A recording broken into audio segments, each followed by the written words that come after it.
वेळेची ही शान, घड्याळ दुरुस्ती आमचा अभिमान, कौशल्य हातात स्वप्नांना भरारी, उज्ज्वल भविष्याची हीच तयारी.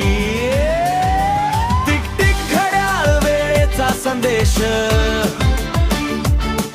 कौशल्य शिकू यशाचा प्रवेश, दुरुस्ती करून घडवून वा विश्वास, व्यावसायिक शिक्षण उज्ज्वल भविष्य.